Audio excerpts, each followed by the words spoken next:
So this Prince guy, is he dead? No. I just happened to do it again. I took way too long from releasing the last video up until the point where I released this one. Although this time I do have a half-decent excuse. I didn't expect the videos that I had saved as my replays in Unite to disappear after the season, despite me having a subscription. And so I lost some of the footage that I was going to record before I could record my screen on my phone. Now this is one of the surviving videos that I got from right at the end of last season. And it features a game with Sp.Atk. And a cool little note about what you can do to help get ranks up higher. If you feel like you're a good enough player and you keep getting let down by the luck of the draw in terms of teammates, well, Sp.Atk was having that problem at the end, because every time he'd either team up with one of us, we're in master rank, right? So we attract all of the master players.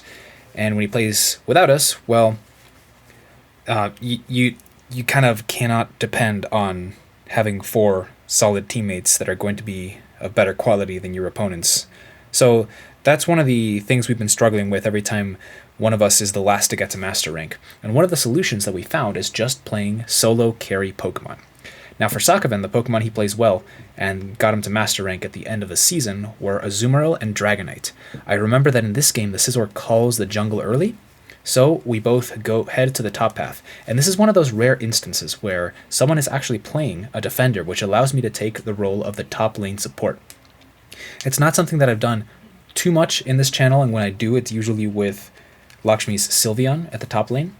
But expect to see my Clefable in a few of the next videos, because it's a Pokemon that I've really been working on. As of the release of this video, Mimikyu has been nerfed. The play rough that received invulnerability after his buffs has had its cooldown increased, but he's still quite good, and Clefable is one of the better Pokemon at countering him. So I really want to get good with this Pokemon. Now, in this video, I remember I was running the item set that included special attack specs. That means I am stacking as Clefable. And of course, this Azumarill that Sp.Atk is playing is also stacking with the attack weight. So that'll be an important part of our decision making, is how we get those stacks without risking dying. Anyway, enough of me talking. Let's go ahead and start this replay. We were teamed up with a 3-stack, seemingly, a team called TPU. Gonna be honest, this match happened so long ago, I do not remember how well they played, but I can't imagine they played too poorly. They seem pretty organized.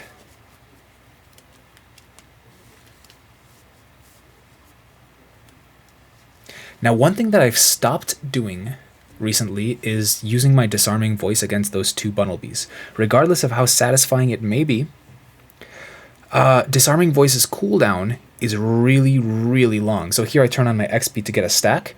Hopefully going to try and make it so I'm going to die, but I disarming voice that to just low enough where Sp.Atk is able to take a little tail swipe, steal him, and then get another stack off. That was a great use of my death. That's 3 stacks. Sp.Atk gets to evolve.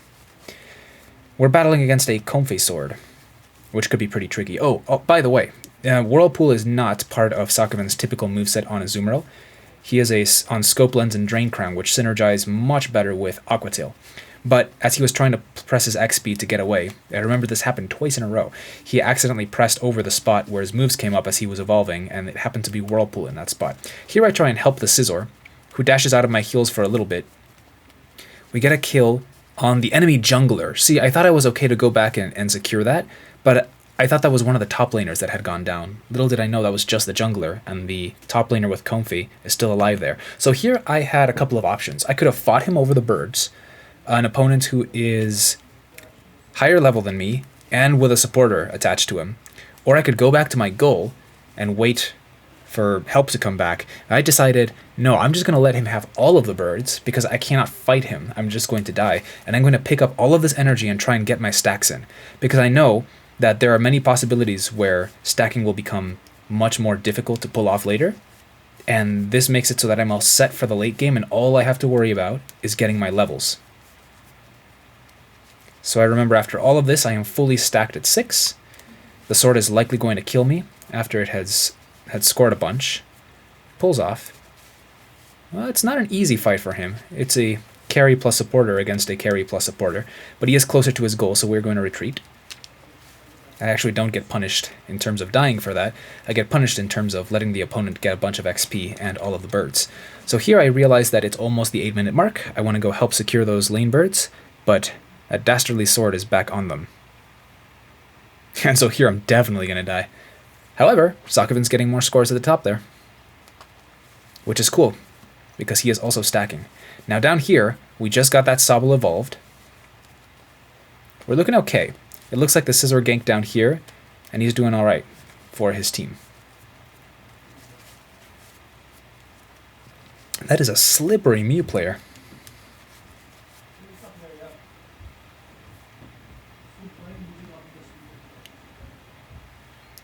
And we continue to push. We're scoring some more. Now at this point, the objectives have almost spawned, right? And so, oh, yep, here I am. Arachnorion on that Clefable, down here at the bottom path. I'm letting Sokovin solo the top path. He's in a 1v2, but he's hanging out next to his goal there, so that he has an advantage. I like that. Because the enemy has 2 Pokemon up there, they have both Comfey and Aegislash, that means they're outnumbered here at the bottom. And whenever the first Reggie spawns, it is almost always better to get the bottom Reggie than the top one. So I'm very happy to have this number advantage here. We even have a level advantage. Look at the level on that Mew. He's not doing too hot. He's even lower level than I am, and I have an Exp.Share.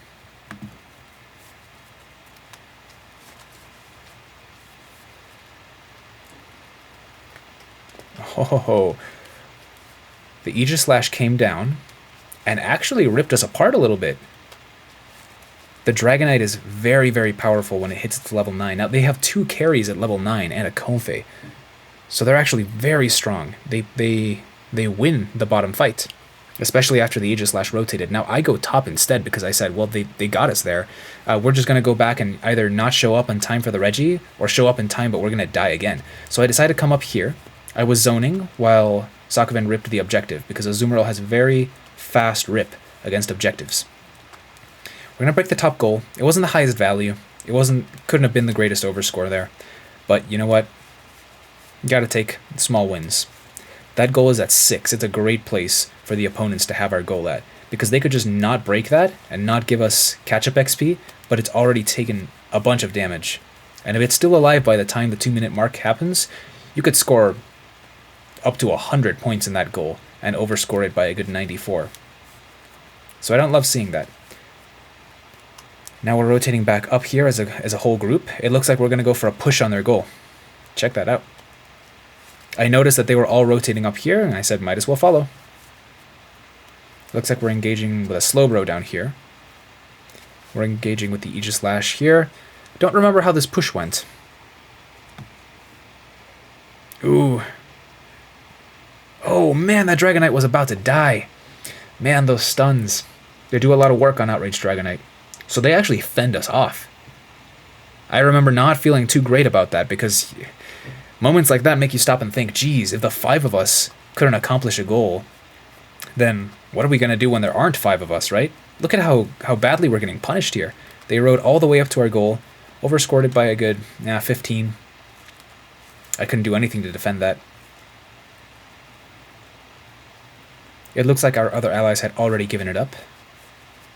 They're here getting their farm, which at this point is what you have to do, right? You have to make sure you do not give up level advantage, even if you're losing all of the objectives. Which it looks like we're going to lose the bottom one yet again. Azumarill could not keep up with the Aegislash Comfey combo when the Aegislash was a level above him. So now we're all heading top. We just saw a bunch of them bottom. I'm going to say we can at least try and guarantee this objective. Sure enough, they get the bottom one. Slowbro does not show up in time to steal. Can we punish? Oh, I think he just united Inteleon there. It's a half-decent time to unite, because if you're good at farming, you'll definitely have that slow beam back by the Rayquaza fight. So if you had waited any longer, he wasn't going to be able to get it off. He would have needed to hold it to make sure he had it for the Rayquaza fight. Okay, now this is a much better Regieleki push than the first one that just broke the goal by itself. This is the type of Regi push that you want. This is going to let us deal a lot of damage to that bottom lane. Boom, puts it to 9. Oh, the Inteleon gets to score an overscore of 31. You love to see it. We are eventually going to lose this fight, I do believe. Yeah. If I'm not mistaken, that Aegislash united there. Now, I'm already over here trying to make sure that our farm is completely taken. We don't want to see any of those yellow bubbles up on our side because it means that's extra experience that we're not getting. So right now there are no objectives. There's nowhere that we obviously need to be to team fight. So we need to pick up all these little yellow bubbles on the map that are Indeedee, Altaria, Swablu, that Baltoy up there. I'm going to make sure that Lapras gets back to full health here. Whole team picking up all that farm. You see all those yellow bubbles on the map that were there just 20 seconds ago? They're all gone. And now we're going to show up with proper levels to this bottom Reggie fight. Let's see if we can finally win one. Ooh, Dragonite shows up. Oh, this was one heck of a team fight. For a second there, it looked like their HP bars were completely full and ours were dwindling, but we completely flipped that thanks to Moonlight. Beautiful. Gravity is best in this team against Aegislash from what I've heard. Now, I've never played Aegislash, but he does have some dashes that do get shut off in the Gravity. So I'm very happy that I took that move. And sure enough, we do secure the Reggie steal. The one who had died, Sokovin's already back, sitting in a bush waiting for Ray, and let's see if we can win this Ray fight.